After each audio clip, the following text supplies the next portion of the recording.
This is Only the Strong Survive, a podcast powered by Kahn Media, where we dive deep into the world of business, leadership, and innovation. I'm your host, Dan Kahn, and I'm honored to have you join us today. So, let's get ready to learn some survival skills together. Hey, everybody, and welcome to a new episode of Only the Strong Survive, powered by Tread Agency and Kahn Media. We have a treat today. We're doing a live episode in our studio.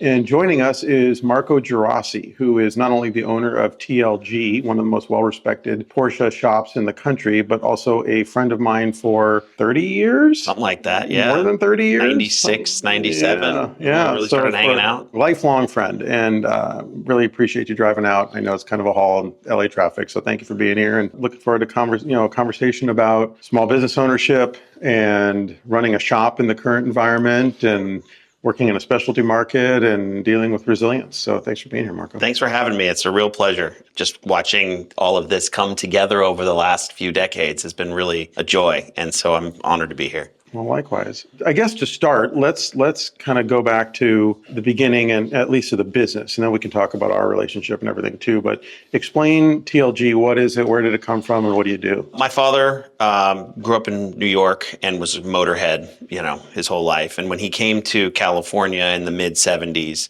he started working in the dealerships out here. A Porsche dealer in Encino called Merlin Olson was his first major job when he got to California. After a little while there, he moved to Fulmer Porsche Audi. And I think that was in Riverside, which is really far from the person he was dating, who was my mother. They lived in Sherman Oaks at the time, and my dad was making that long commute.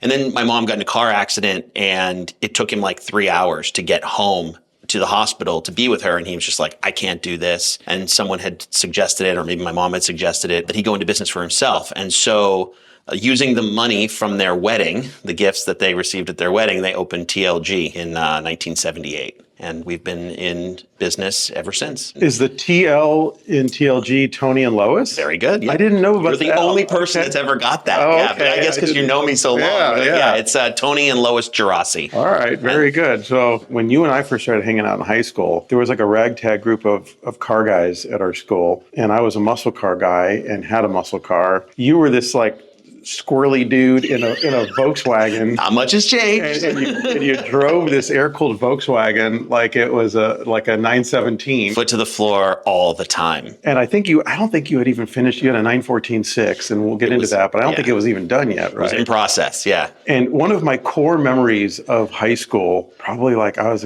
probably a junior and you were a sophomore, was going to your parents' house, which was only a mile or two from our high school, and basically stealing your mom's car.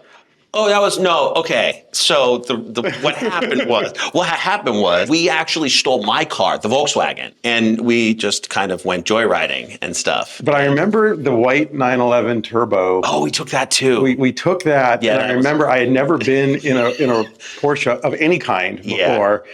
And I remember that you got on the freeway on-ramp sideways. That was pretty epic. I actually still have that car. The Turbo. It's been in the family ever since. My dad built it in 95, gave it to my mom in 96, and she drove it until 2004 when she got out of it and into a Pathfinder, and my dad got the white car, and then he took the turbo motor out and put a standard motor in and just drove it daily until he didn't want to do that anymore, and he parked it, and he had a 72 911 that he had finished, and he started driving that daily. So the car was just sitting, and then, a bunch of things had happened in my life, and I sort of came into ownership of that car and put a turbo motor back in it. And I drove it until I broke it. And now the turbo motor is apart. It's actually going together for the last couple of years, but things get in the way. You grew up in a house where by the time you came around, the business is already happening. Yeah. And your dad is mostly doing mechanical work, right? When the shop opened, it was strictly a service business, and it was in the back of a gas station on the corner of Coldwater and Moore Park Street in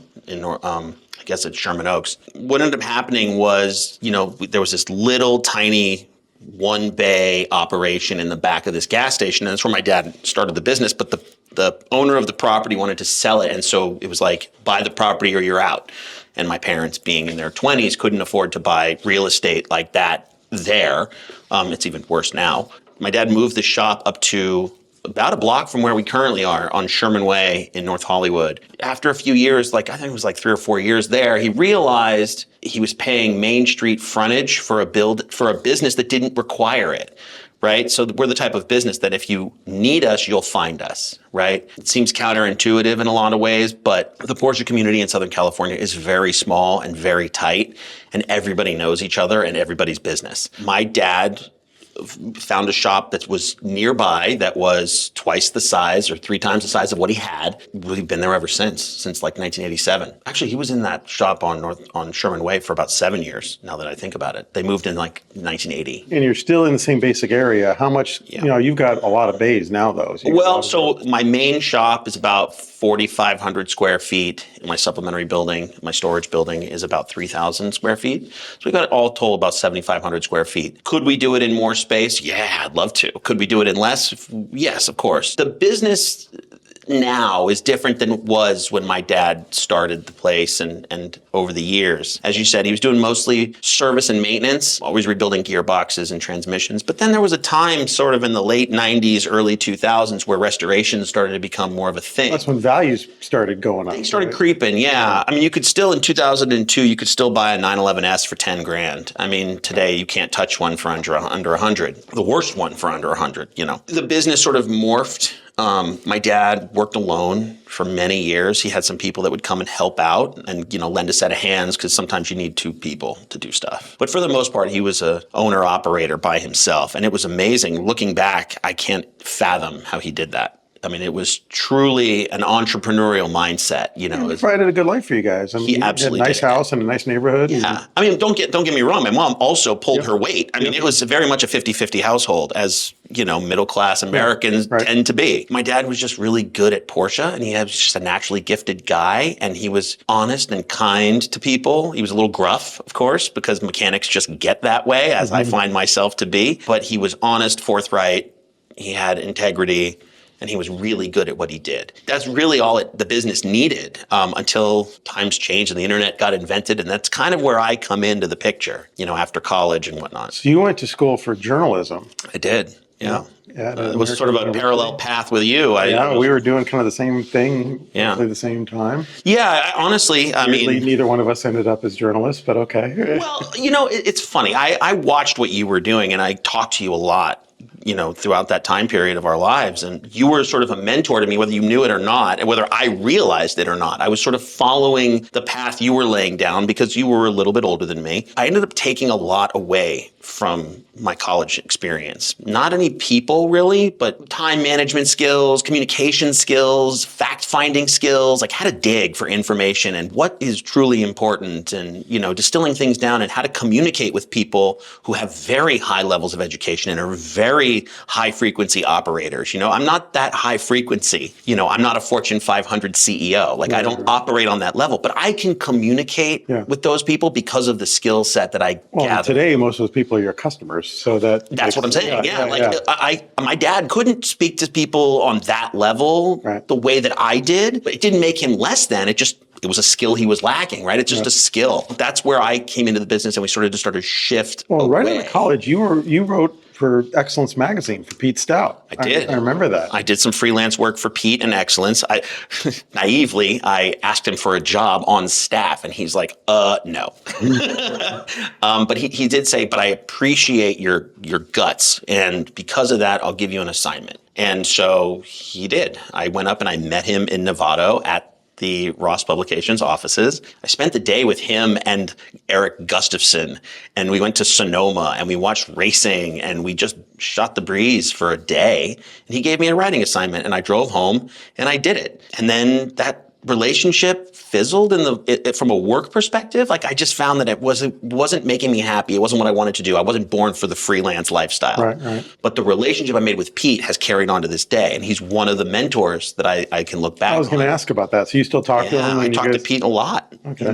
Not as much as I would like. He's got 000 going and he's doing great. Yeah, it seems like it. Yeah. But I never forgot the opportunity and the guidance. And it's and I can always lean on him if I have questions or just life stuff. He's just been one of those guys for me. So somewhere in there, you make the decision. How did it happen that you decided to go work for your dad? Was it something that you needed a job, No. or was it or was it an intentional thing? Did you sort of back into it? How did that work? All right. So you remember when you're growing up and they're all, what do you want to be when you grow up, right? Every other kid in my class, like, I want to be a doctor, a lawyer, a fireman, a policeman. I wanted to be one of two things, always, for my entire life. I wanted to be a race car driver or a Porsche mechanic. Very simple. And the race car thing, that ship has sailed.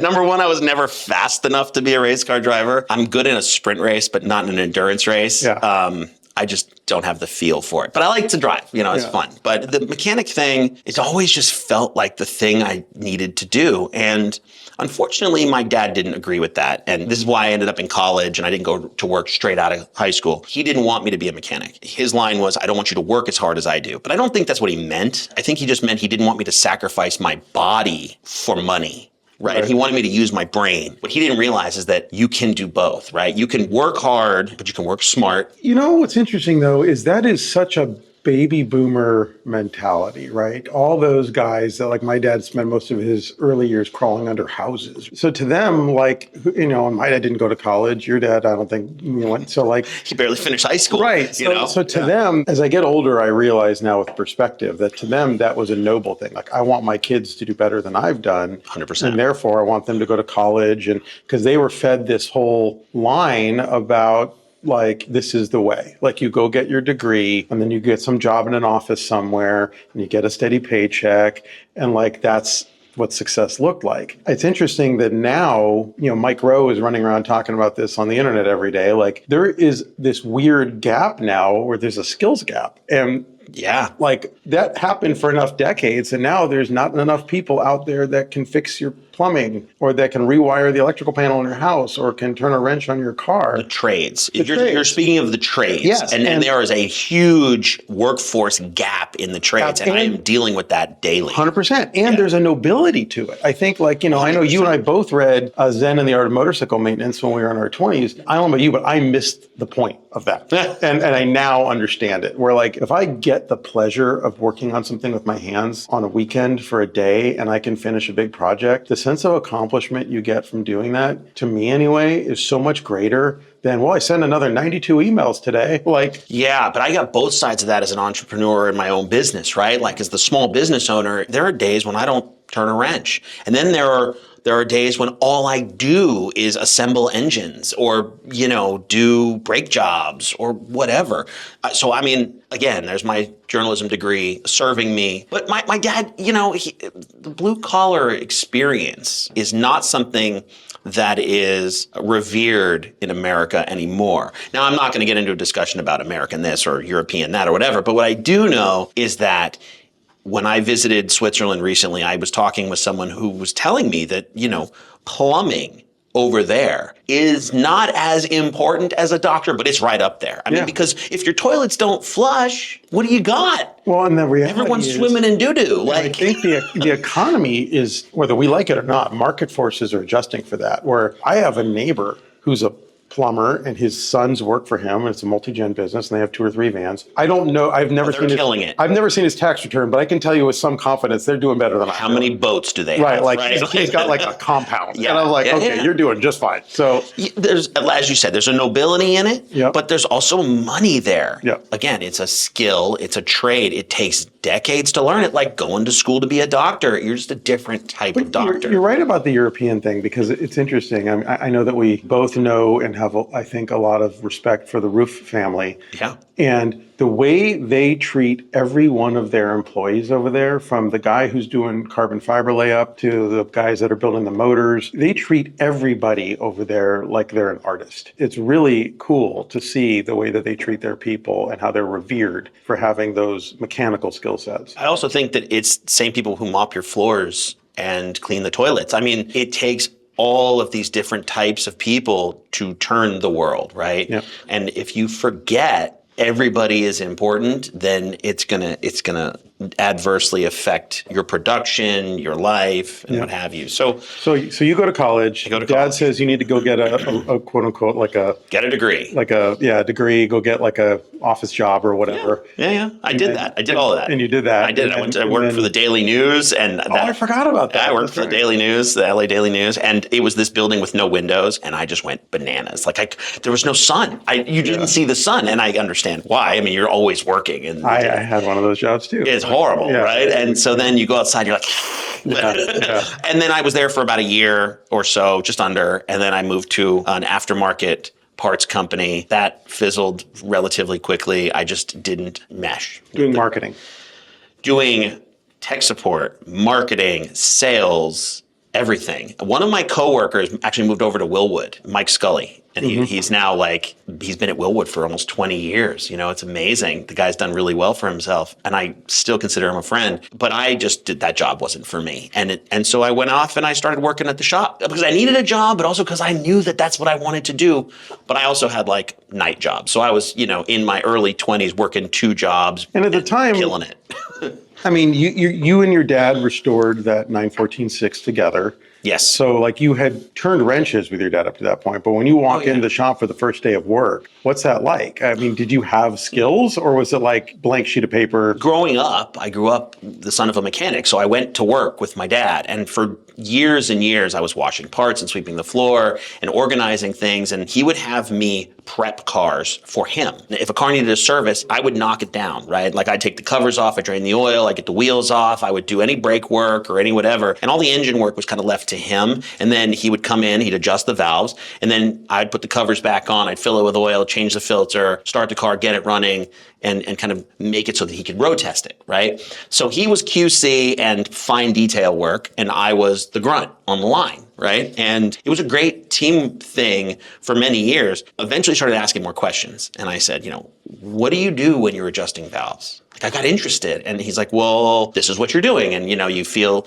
it's really a feel thing. You have your, feeler gauge. You have your feeler gauge and you have your screwdriver and you adjust everything and then it has to feel right. Well, what's it supposed to feel like? He says, this. And he just gave it to me and said, feel it. Over the last decades, I've developed my own feel for things, my own way of doing things, but it all kind of stems from my childhood, from growing up in a shop. So then how long did you guys work side by side in the business? Until he died. So I started at the shop every day, 2003-ish, and he passed away in 2016.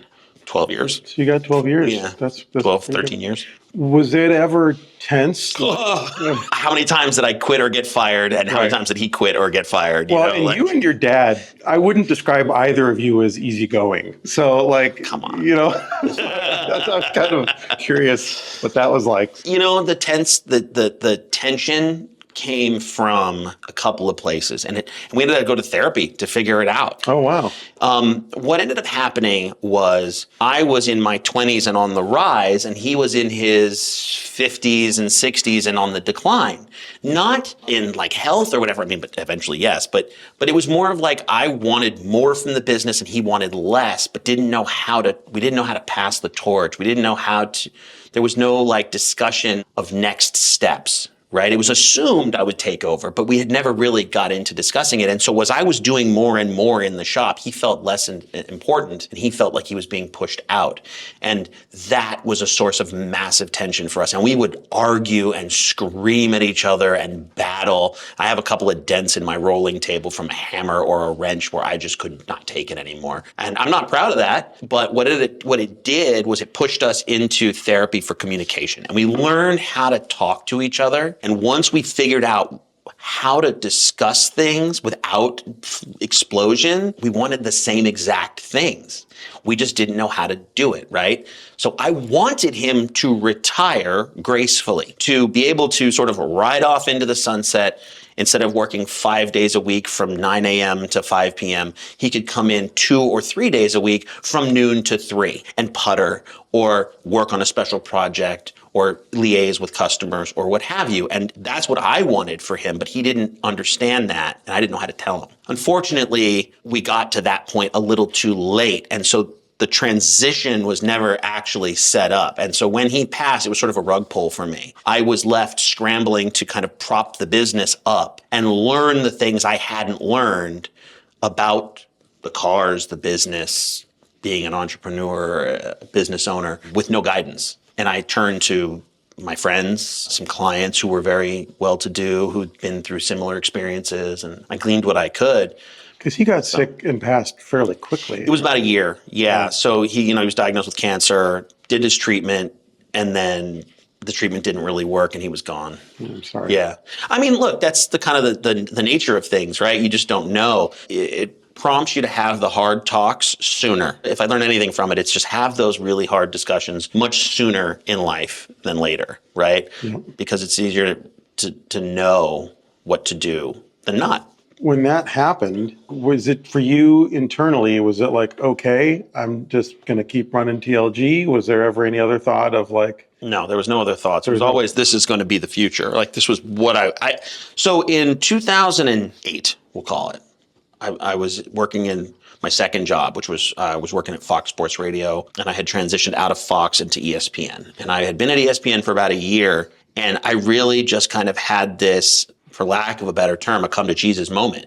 What do you want to do? You're almost 30, right? You've got two jobs that are totally different from one another. You have to pick something. And I was like, well, I mean, the radio stuff is great. It's fun. I get access to sports teams and fun stuff, but it kind of pays the bills. I'm just not happy there. The shop was, well, okay, I don't make as much money, but I really love what I'm doing. And if I went all in on it, I'd probably do really well. And I've always wanted to do it, so I might as well. And so like that happened for me around 2008. And so by the time my dad passed, it was 6 or 7 years later, 8 years later. My math isn't great sometimes. By the time my dad passed, I had known where I was headed. We just hadn't figured out the details. Well, and it's interesting because I kind of remember about the time you got serious about TLG, and I'm curious if this was intentional or if this was organic, but you started networking in a way that TLG had never done before, where all of a sudden you start showing up on Matt Farah's podcast and you're like, suddenly there's a TLG social platform on social channels and all these things that you learn through journalism school and working at Excellence and working for that aftermarket company, like clearly is informing some of your actions. But so are my friends, right? So when I first really started working full-time at TLG, I came to you and I discussed strategies for TLG. And, at the time you were very honest with me. Yeah, and what I told you? Yes, we're not a good fit. Yeah. I mean, but I respect the hell out of you for that. We've remained friends this whole time. Yeah. It's not like I said, well, then screw you, I'll never see you again. No, it was a very informed decision on your part. I didn't know enough to know why then. Do you know why? No, I have no clue. I didn't want to take your money because I was afraid that if we couldn't get you where you needed to go, it would affect our friendship. That's fair. And we have a mutual friend in the insurance business that had already gone sideways, where he wanted my help and we signed on with him and he didn't follow the path that I was hoping he would follow and made some choices I didn't agree with. And it did affect that friendship. Having already gone down that path, I didn't want that to happen again. That's fair. It had fair. Nothing to do with business. It was a purely personal decision. See, I didn't know that. And it didn't, honestly, looking back, it really doesn't matter. I think that your decision was the right one, right? Because it sort of pushed me to do this on my own, right? Which is okay. I'm glad that we are still friends. Like that is worth more to me than that moment in time. And I don't know if that was the right decision on my part or not. But here's the thing. It is what it is. Here we are, however many years later, and I can call on you for guidance and we can have a breakfast and sit down and I can have a meeting and I'm not on the clock and we can just enjoy each other's company and we can share stories of being business owners and ideas. How did your dad respond when you started doing all that kind of marketing stuff? He didn't understand it. I was wondering. Yeah, I mean, my dad was a Luddite, but didn't know what that was. Did he see the results of it? Was he able to at least say, hey, I don't understand it, but the phone's ringing more? So, oh, yeah. Okay. Yeah. He's like, the business has never been better. He didn't understand how I did what I was doing or how the internet and networking worked, but he saw the results in the numbers. I mean, well, and you've always been a people person. So the fact, in your own way, but I mean, it is endearing. And so I think, all of a sudden you're friends with Craig Morrison and you're friends with Farah and you're friends with Tim Pappas and you're like, you're suddenly running around with all these guys, either on social or in real life, and it had to have an impact because these are all influential people. It did. Yeah, absolutely. Like I said, I leaned on a lot of my friends. Rod Emery, great friend of mine. His dad knew my dad. That's an era thing. Pretty epic family, right? Yeah, and Rod and his family are not only great friends, but Rod has been sort of a mentor, but like a bigger brother because he's a few years older than me. So he's got this sort of big brother, little brother relationship. He's like, dude, get on Instagram and just make one post a day. You could be going to the bathroom, make a post, and it will pay dividends. And it has. I followed that sort of advice, and you just do a little bit every day, and it worked out for me. My business is one that, again, it's a very specialized, highly specialized business, and we don't have a product. This is the product. Right? We are a service business. We don't mass market. We don't appeal to the broader audience. We may appeal to them, but we don't serve a huge audience. And to clarify for the listeners, even though you do touch the water stuff and the modern stuff, air-cooled 911s are kind of your... That's my wheelhouse. It's what we know best. Right? Yeah. Okay. I can work on anything up to 2025. I'm tooled up, but I prefer the old stuff just because it's what I grew up with. It's like a shoe that fits, So, I do want to bring up something because we're working on a project right now that has jogged some memories. And I remember when we were in high school, and I don't remember, this was probably around 96, something like that. You and your dad invited me to go on I can't remember if it was New Year's or what, but we did a canyon run with the R group. And I remember going with you guys. And the funny thing is, I didn't realize it because there were a bunch of guys in that crew that nobody knew who they were. They were not famous. They were just random. And our group at the time, we need to explain what that was. It was this kind of weird hot rod 911 club. Yeah. That was these guys, and your dad was one of the older guys, and we were the youngest guys in the group that day, but there was this dude walking around with the dreadlocks who looked like Rob Zombie, and no one knew who he was, and you're like, oh, that guy buys and sells denim or something, and obviously Magnus Walker, right? But at the time, he was just some British dude with an air-cooled 911. And a clothing company. And there was this guy from a band who was walking around with this kind of... funny hat, like an orangey, yellowish, air-cooled 911 that was Rob Dickinson long before Singer. And I'm pretty sure Freeman was there that day. And Freeman was one of the founders of the R group. So all these guys are super famous now. And I don't know if they're famous because the air-cooled 911 thing has exploded or the air-cooled 911 thing exploded because of some of the stuff they did. But there was something in the water in that chicken and egg, right? Yeah, that community at the time was just a bunch of dudes who liked hot rod 911s. But it has become this cultural touch point thing. So the old saying in the Porsche community is you can't pay too much, you can just pay too soon, right? And so we were the guys that bought into all the vintage Porsche race car stuff before it was popular.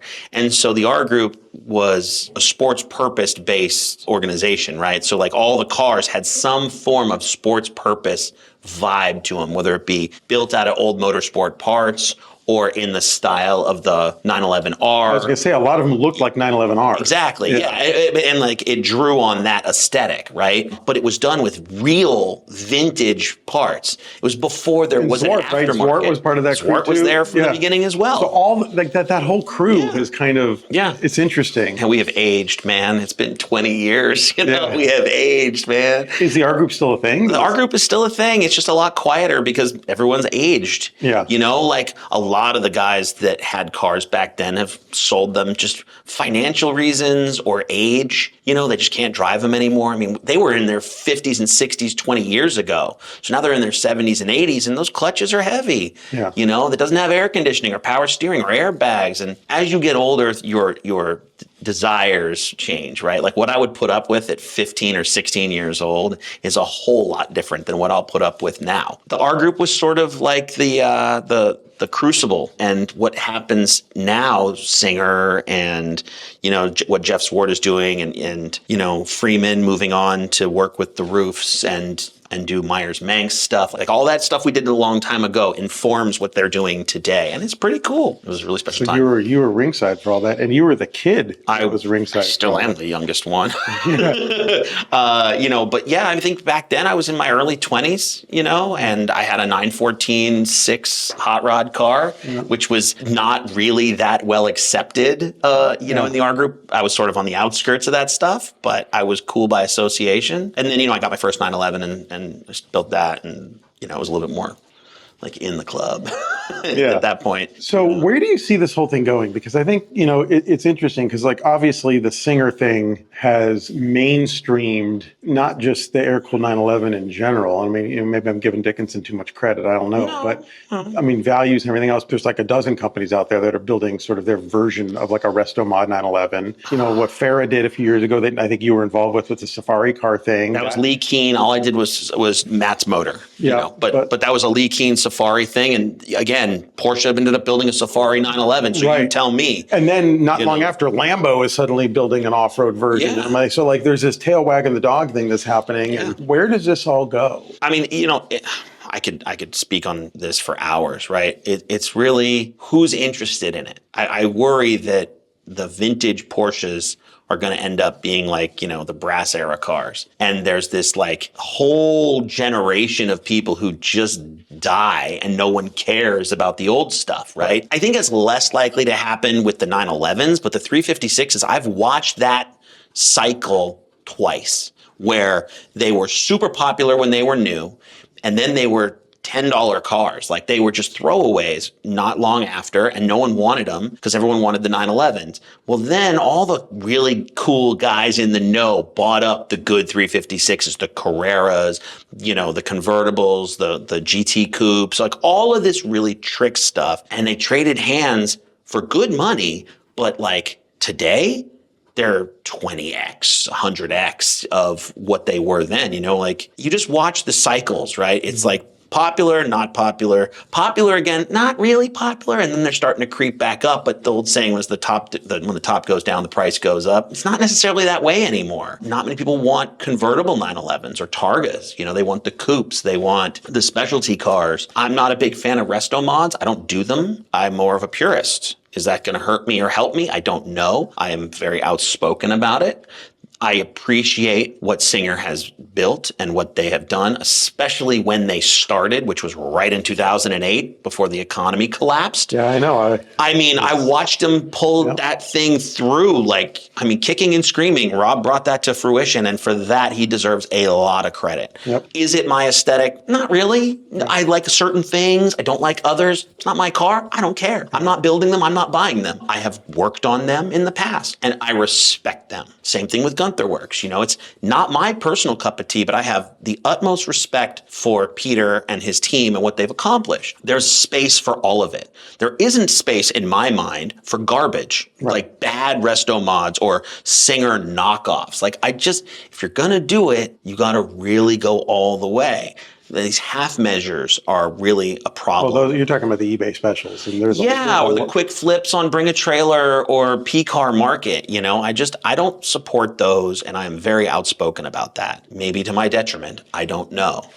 But I truly believe that Porsche has this essence that is very easily lost when you parts bin a car. Building a Porsche is not like building a car out of the Eckler's catalog. Right.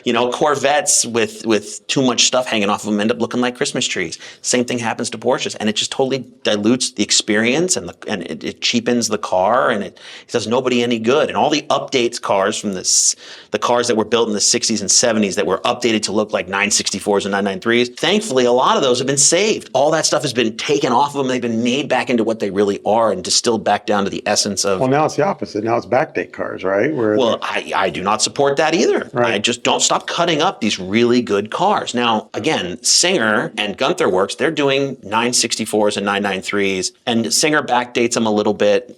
Gunther Works updates them a little bit. Again, I think it's a real niche situation, and they're not making many of them. And thankfully, Singer drove the price up on 964s, which were totally undervalued for far too long. In '06, you could buy the best one in the world for 25 grand. I mean, now you can't even look at a shell for 25 grand. Right. So has that been good for everyone? Yeah. High tide floats all boats. Get your boat in the water. It informs the public opinion of what's cool. And then people try to replicate it and they do poorly. And then you end up with these bastardized hack job cars. And it's just really sad. It hurts my heart. Well, and you talked about the generational shift, and I do think that is a real thing, and we've seen it in a lot of segments, right? Oh, yeah. I mean, I remember as a kid, remember there were like Model A clubs, Oh, yeah. and like they were mostly stock. And like, I remember the Marie calendars near my dad's office. I don't even think that chain exists anymore. They used to have a Model A club meeting once a month or whatever. Wow. And there'd be like 50 or 60 of these stock, like chitty chitty bang bang, 4-banger powered Model A's. And there's all these, the greatest generation guys, the guys that were like the World War II guys. Yeah. Would show up in these restored Model A's, and there was a whole ecosystem and marketplace for Model A parts. And I think at the time that was one of the most like highly produced vehicles in the world. So they were plentiful, they were worth a fair amount of money. And then as that generation disappeared, there was a period where where you could buy a restored stock Model A for like $9,000 or $10,000. Oh, yeah. And weirdly, I think that created the traditional hot rod movement, which some people call rat rods or whatever, but because all of a sudden you could buy these cars that were pretty nice and had good sheet metal cheap, right? But it turned into this other thing, and then you had the billet hot rod thing, and then it kind of went away, thankfully, and now the Resto Mod hot rod. But thing. And so it has sort of continued to evolve as the boomers have now started to age out of the market. It's continuing to evolve. But I wonder the same thing, what's going to happen to these cars as they get older and new generations? To my kids, I just sold a 99 Tahoe, and to them, that's an old car. Yeah, it's weird. And they're like, oh yeah, that old thing, that's your classic car. And I'm like, it has airbags, dude. That thing, right? Old. It had airbags. That thing was built after I was that was built when I was in college. So to me, it's not that old. To them, it's ancient. Yeah. What I wonder about is you have an interesting business model because you're the very, very tip of the spear as a specialist. You're not just an independent mechanic. You're a specialist, shop that only works really on not just one make and model, but an era of a make and model. Yeah. So is that a strength? Is that where does this all go? I mean, look, yes and no. I mean, there are many ways where I could probably, increase my bottom line. I don't know if I could do it in the location that I'm in now. It doesn't. But you don't want to start doing oil changes on. Look, my business. If we're talking Panameras or something, do you? I won't work on Panameras. Okay. Yeah, well, there you go. So, yeah. So this is something I think about and I struggle with regularly. My business has been on the precipice of expansion or contraction for about a decade. I have enough work that if I added 3 people, we could crush it. But do I really want that kind of business? Or do I want to contract the business a little bit, have a wait list, and do the best work on the best cars, maybe make a little less money, but still do okay and take care of my people? I have this choice to make. What's the better long-term goal? I don't know. I mean, I'm still sort of just dancing on that line. I would like to add a couple more people, but finding qualified, skilled mechanics is darn tough. You got to grow them. You can't just pluck them. Do you think that's easier or harder being in Southern California? What do you mean? What's easier or harder? Finding that type of labor. It doesn't matter where you are. The people, they'll travel. Okay. If you build it, they will come, right? So if you pay enough, you can have the best. Problem is that you want to attract people who want to work on the cars, who have the knowledge of the Porsche, the love of the Porsche product line, and they aren't just chasing the money. Right. Because the people who are chasing the money will always chase the money, and they'll go to the place that's going to always pay them the most. When sometimes you just sit where you're at and do the best work you can do, and then reap the dividends down the road. Don't look at the short term. Look at the big picture, the long term. If you do the best work you can, and you put into the small business what you want to get out of it, everybody wins. Like I said, high tide floats all boats, right? So if the business does well and you value your people, you compensate them fairly, be it through profit sharing, stock, bonuses, salary, health insurance, what have you, however you choose to compensate your people, right? If you can find people who value quality over money. Well, what you're talking about is finding true believers. Yeah, but you could see. So here's the thing: I was grown. Like the seed was planted and I was watered and I grew into who I am now. My current employee has been with me for 9 years. The seed was planted. We watered it for 9 years and he is now blossoming into this amazing Porsche mechanic who loves working on these Porsches.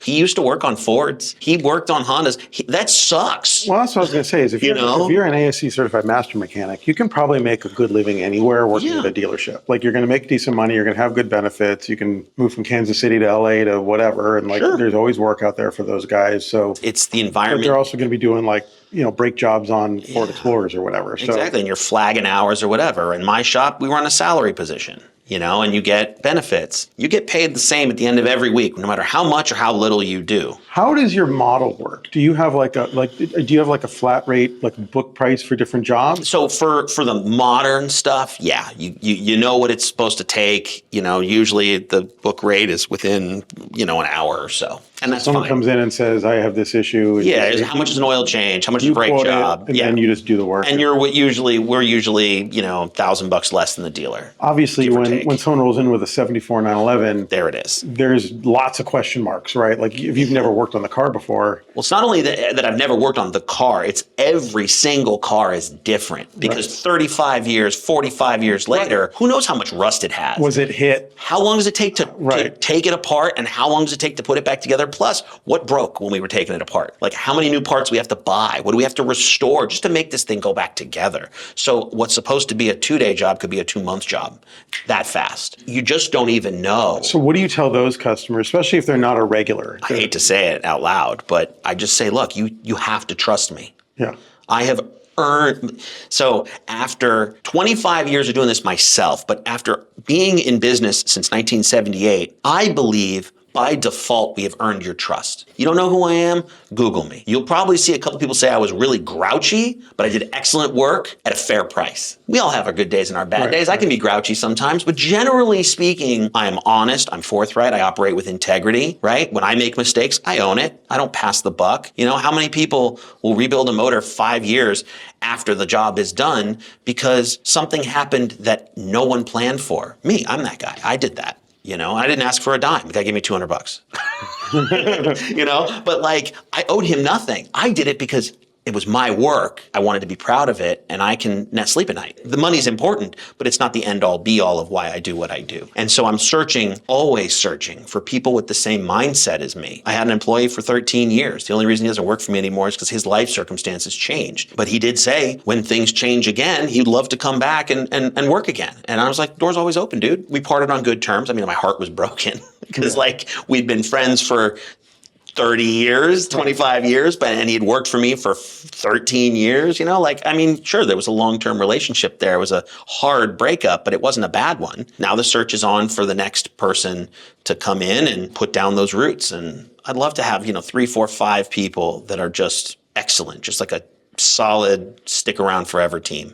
Do you see values continuing to go up? And as that happens with these cars, what is your role? I mean, is it becoming more and more restoration and less maintenance? Because it seems like a dynamic market, right? Yeah. So I think right now, just in today's marketplace, values have leveled off, right? I don't think you're seeing increases. You're not seeing it roll back 30%, maybe 10% or so, maybe 20% for the lesser cars that, benefited from the high tide. They'll never go back to pre-COVID prices and they'll never go back to the price they were in the early 2000s. It's just not happening because of inflation, because of a bunch of other market forces, right?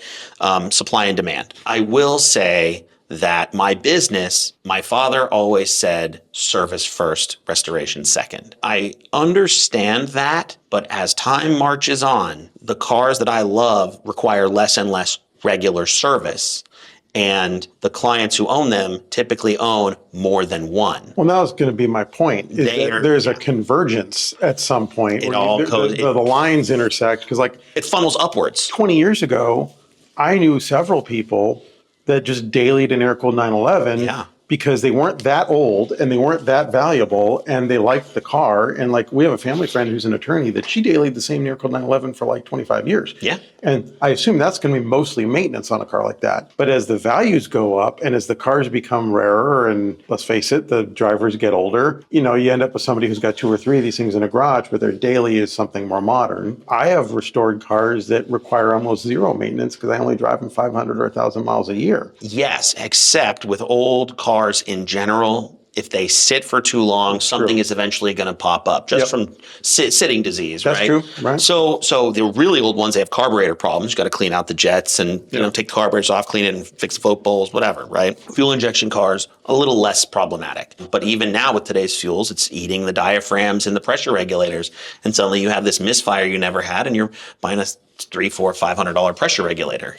Most of the people whose cars I work on have multiple cars. So typically when I see their cars, it's for something big. They want to do a motor. They want to do an entire suspension overhaul. They want to do brake jobs. And then if that car is done, they drive it for a while and then they sell it and get another one and do the project all over again. Because that's the fun part. Because that's fun for them. I wouldn't call it a restoration because I mean, in terms of restorations, I don't enjoy the paint and bodywork part. I just don't like it. It's body shop hell is what I call it, because the car goes there and it disappears and you don't really have hands-on control like I would want it. And so I try to do patina cars. I like cars that have like pretty good paint and body work, and then we just do everything else. Interior, seals, motor, trans, suspension, brakes, all the other systems, we make them work perfectly. So they look a little rough. So they can drive it. You can drive the hell out of it. You don't have to worry about a scratch, scuff, dent, chip, whatever, and the cars are eminently usable. You modernize the air conditioning, you upgrade the lighting,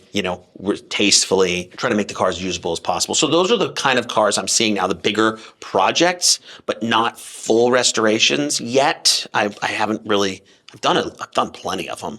I just don't love it as much. I try to do what I love. Well, that's a long game deal too. When you commit to a restoration, year. That's a long time. 18, 24 months, sometimes longer. Yeah. Like we had a couple of cars that we were doing that got stuck in COVID. It was a 3-year process because, no one was working. The people, when they were working kind of like, and it's unfortunate. And it just, it takes the wind out of your sails. Like I like to turn cars and see them go, So I assume in your network, you've already talked about Rod Emery, and who I have a lot of respect for. I'm assuming you guys at some point, as you talk to other shop owners, either in P-Car world or not, that kind of do what you do, where's this all going? Like, is it going to continue to be sort of deeper and deeper little channels of specialists? Well, you have your dealers, and Porsche as a company is really pushing the classic department because they see us making money and they're like, money, and they go for it, right? I don't blame them. Problem is they got in 10 years too late. Right. But the other side of that coin is they can control a lot of supply. And so some of the stuff that's coming out of Porsche is hard to get. Right. Either because they're tightening the funnel or because they're not allowing it out without a VIN number, or because they're reserving it for the classic department, whatever. The fact that the classic department exists is overall a good thing. Is that coming from a factory that Porsche controls, or is that aftermarket? Porsche owns the dies. The Porsche, here's a good example. Bosch makes spark plugs. Porsche puts Bosch spark plugs in all their cars. Bosch used to sell W3 DPO spark plugs to everybody, aftermarket, whatever, and they were, we'll call it $12 a piece. Porsche recognized that spark plug was the factory fill for all turbos. Overnight, the supply dried up and they were only available genuine Porsche, and now they're $30 a piece. That's what's happening on that side of things. So they call the manufacturer because they have an OE plus relationship. And they squeeze them. Hey, Bosch, you can't sell to anyone but us. Correct. And we're going to sell them through our dealer network. Correct. That's it's sort of the Rolex model of 100%. Not just we're going to control new sales, we're going to control service. Correct. Interesting. Yeah, I'm not blaming them. I don't blame them. I think that's smart business for them. But what it does is it forces the aftermarket to adjust, right? So now you're seeing a lot more people say, I love NGK spark plugs. They're fantastic. They're less likely to foul. But also when parts aren't available, well, there's additive manufacturing now. Mm-hmm. There's there's 3D scanning. There's CNC at every corner. Like we have the ability to create new things. And so, luckily, most of the Porsches are made of metal, and metal can be hammered straight. It can be welded. You can take sheet metal that's flat and you can put curves in it and you can make a car, right? So as long as you have the majority of the metal, everything else can hide underneath that skin. So you can still build this beautiful, wonderful vintage car using new parts or restored parts that exist in the aftermarket. The aftermarket has really stepped up with the quality of reproduction parts. So Porsche has a hold of the market, but not chokehold. In that one case, I think Porsche is kind of behind everybody else because that's been happening in other segments for years. Like Mustang bodies. Yeah, Mustangs and the aftermarket, it's a supply and demand model. And when the OEM decides they're going to start choking down on stuff, or even for example, like one of the major OEMs that we may or may not do work for, at one point tried to lock everybody out of the computers for new vehicles where they said, hey, we don't want you adding aftermarket parts and we're going to prevent you, we're going to have a rolling code so you can't reflash or tune the ECU. Well, if you can't reflash or tune the ECU, you can't really do any kind of aftermarket modifications to a vehicle, right? Because all of a sudden you're getting check engine lights. What does the aftermarket do? Did they just Builds say, an okay? ECU. No, they came out with a new ECU, a plug and play ECU that's tunable, like a piggyback. So that is, I think, the beauty of our industry that I love. Yeah, is someone always finds a way. There's always some engineer out there somewhere who's like, oh yeah, watch this, and then they figure it out, and then they make a bunch of money. That's interesting. Shifting gears a little bit. One of the questions I did want to ask you is, you have kids. Yes. A boy and a girl. Yes. You're second gen. Yes. What is your approach to them? Cars, small business ownership, Porsche? I'm like my father. I don't want them following in my footsteps. Well, I was wondering. And it's not because of the work hard situation. It's truly because of market forces, right? Like I look further down the horizon. I don't understand how my business fits into the new market in 30 years. We will always be servicing the vintage cars. That's fine. But that's such a knowledge gap for my kids to fill. And we don't offer a product, right? Like we don't sell a thing that people buy to generate income. We sell our knowledge and our service, right? I would love my kids to follow in my footsteps. I'd love for them to work in the business. I don't know how they can, unless there's, it's up to them to find a way to figure out that for themselves and do for me what I did for my father. I was going to say, your dad probably would have said the same thing 100%. around 1995. Yeah. He would have said, I don't see how Marco joins this business because now everything has fuel injection and a computer. There it is. Yeah, exactly. Look at the water-cooled cars coming. We don't want to work on those. Right. So again, I don't know. I don't have a crystal ball. I don't think, just knowing my kids, they don't really show a desire for cars the way I did. Now, I don't know if it was because it was stuffed down my throat. Same. Or I truly did love the machines. I think it was the second one, not the first one. My daughter occasionally says, let's take the Porsche. My son goes, I don't care. Yeah. And, okay, fine, let's take the Porsche then. Some days it's, Dad, can we take the Passat? like why? Well, it reminds me of Mom. Okay, we'll take the Passat today. That's their connection with the stuff is, I don't think as deep as mine. I want for them to be happy and successful in whatever they do. And not to get all touchy-feely, and I don't know if this applies to you, but it does apply to me because I've spent a lot of time in therapy thinking and talking about it. I also wonder the chicken and egg thing. I do wonder, is the car thing important to me because it's just important to me and it's something that was just baked into my brain? Is it important to me because it was stuffed down my throat or because it was all I know? And what I've kind of come to is I was raised in a house with a father, and because there's something different about fathers and sons, right? Yeah. And I was raised in a household where men didn't talk about their feelings. There wasn't a lot of real open communication in our house. But obviously as a kid, I wanted to spend time with my dad. So if I wanted to spend time with my dad, it was going to be in the garage. Right.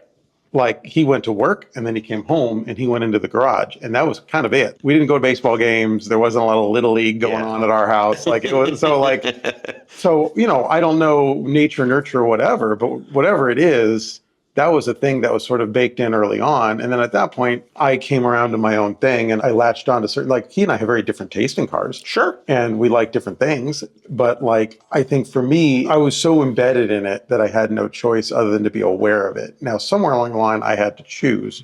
Is this something I actually care about? And the answer was yeah, and now it still is. And I think I have a different approach with my kids because I'm not forcing anything on them. Right. And we also, I want to be, I'm not asking them to come to me. I'm coming to them. If my son Like right now, he's really, I mean, he started kind of showing interest in the car thing, but I'm not pushing it. I'm letting it happen kind of organically. But like he's really into soccer and he's really into rock climbing. And so it's like, okay, I personally don't like heights. I have no interest in rock climbing at all. Zero. But you'll hold the rope. But I'll hold the rope and I'll show up and I'll be there because he's passionate about it and I want him to come to his own conclusions. And I do wonder where it all goes. But then I go to like a Monterey Car Week and you drive around and there's like 600 17-year-olds standing around with cameras waiting for some cool car to drive by and they go apeshit and take pictures of it. So it's still a thing. Like it's... Yeah. I look, I mean, your kids are the same age roughly as my kids, and I'm approaching it much the same as you. I'm just letting them come to it on their own. You know, they know how dad makes a living.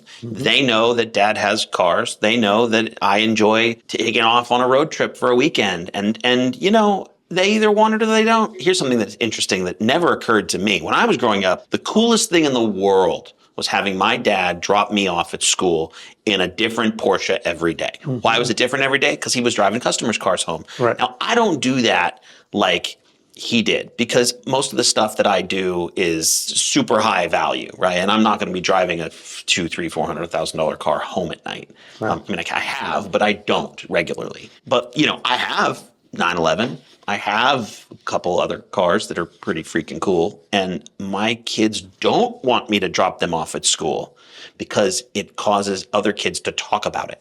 Oh, interesting. And they don't want to raise the flags. They don't want to be seen as different. They, you know, like they'd rather fly under the radar. Othered. Yeah, they don't want that attention. They think it's bad. I go, dude, your friends probably think it's really cool. They're like, no, they make fun of me. I go, I don't think they make fun of you, but they talk about it, which makes you uncomfortable. I can understand that. You know, what's interesting is of all the cars I've had, and I cycle through them pretty fast, the only one the kids have a strong emotional reaction to either way was the Cobra.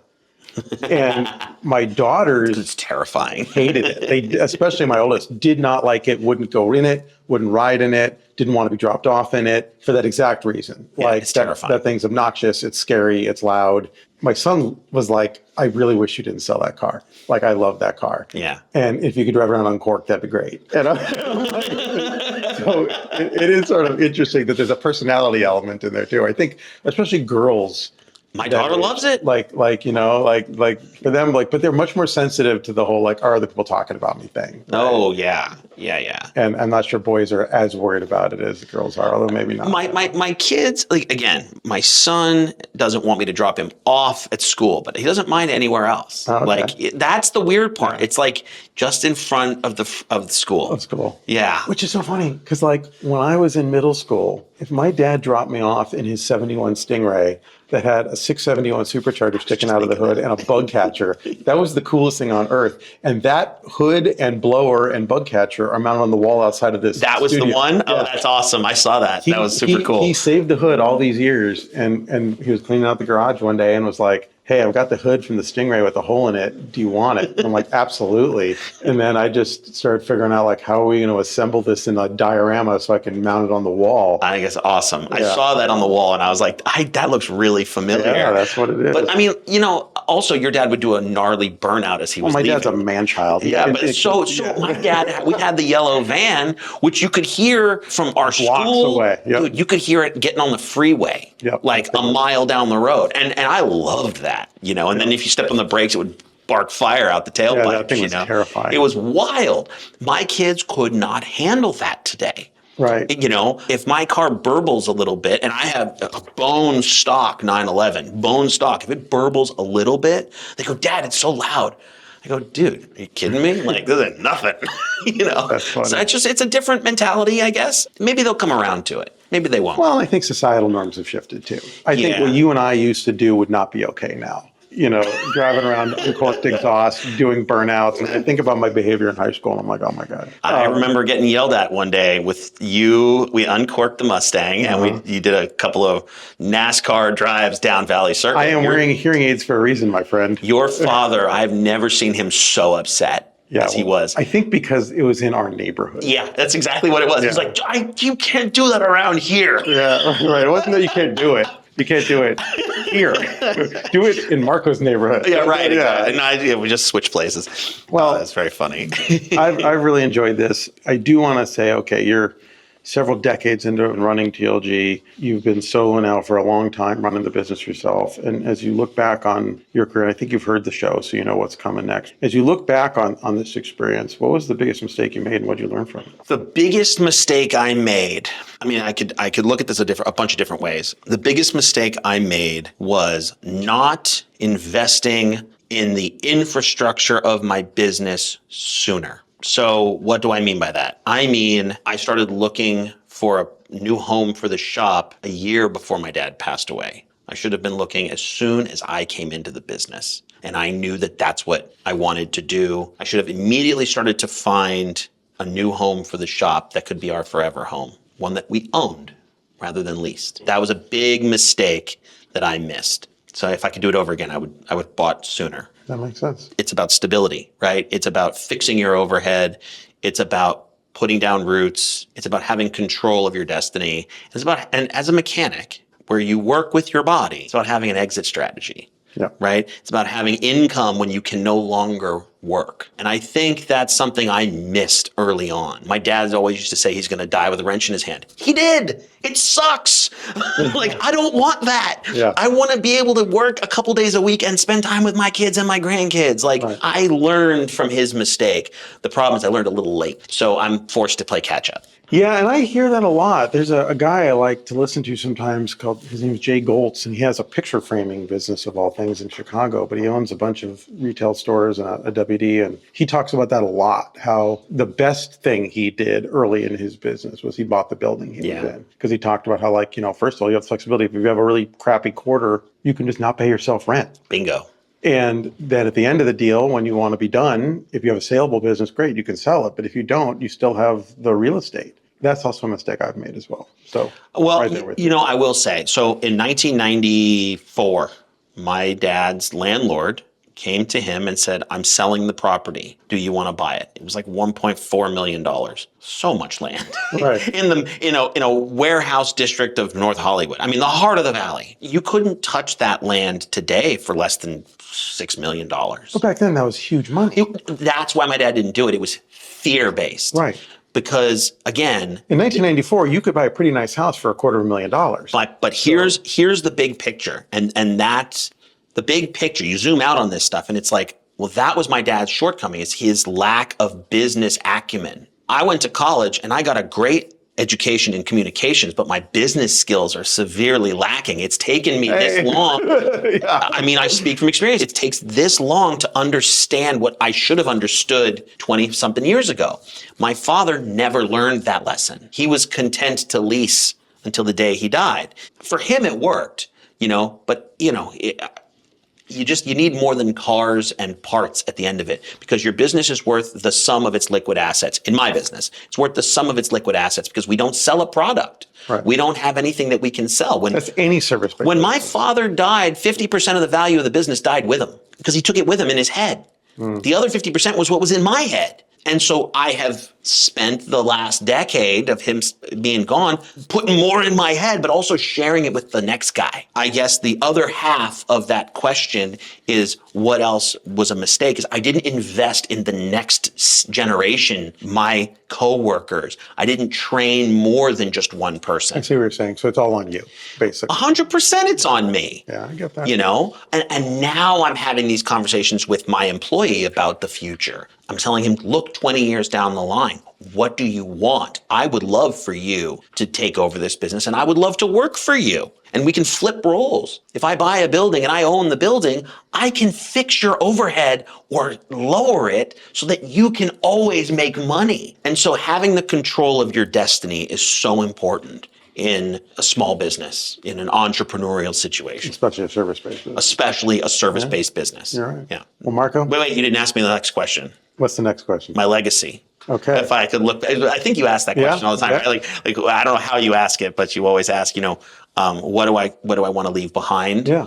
I want to leave behind. I want people to always remember that I was honest and fair, and that I operated with integrity. That I did what was right, even if it wasn't to my benefit. because it was right. And I think that's like missing from a lot of the world today. I agree. I think everyone is very quick to point a finger or shift blame, when really what we need to do is look in a mirror and say, what is my part in this? What do I have to do with this situation? And how can I improve it? How can I do better next time? Where did I come up short? Yeah, that's what I want to leave behind. I want to leave behind memories or stories of my integrity and my honesty and my fair business practices. I love that.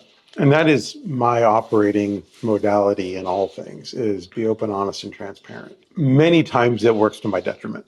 Yeah, but you can sleep well. Yeah. And I think that's just as important. Also, it's just an easier way to navigate life. You don't have to worry about the stories. You don't have to keep track of everything. Yeah. You can just be you. And you know what? And I know I've bent some noses as a result of that behavior, but you know what? It is what it is. Yeah, that's right. And we're here to talk about it. That's it. Well, I've really enjoyed this, Marco. Thank you for driving out. Thanks for doing it in person. Thanks for all these decades of friendship. It's my pleasure. I'm honored to be here. I appreciate it. Congratulations on your book. I haven't read it. Well, thank you. It looks good on the table. Well, we're going to send you a copy. Well, that is it for this episode of Only the Strong Survive. Thank you again. So, Marco Gerace, where would people find out more about you and TLG? I mean, I have a website, www.tlgauto.com, and also on Instagram at tlg_auto. Thanks for joining us, everybody. If you liked this episode, please like it, review it, and share it with a friend. And you can also check out clips on YouTube as well as on Spotify. Thanks, and have a great day.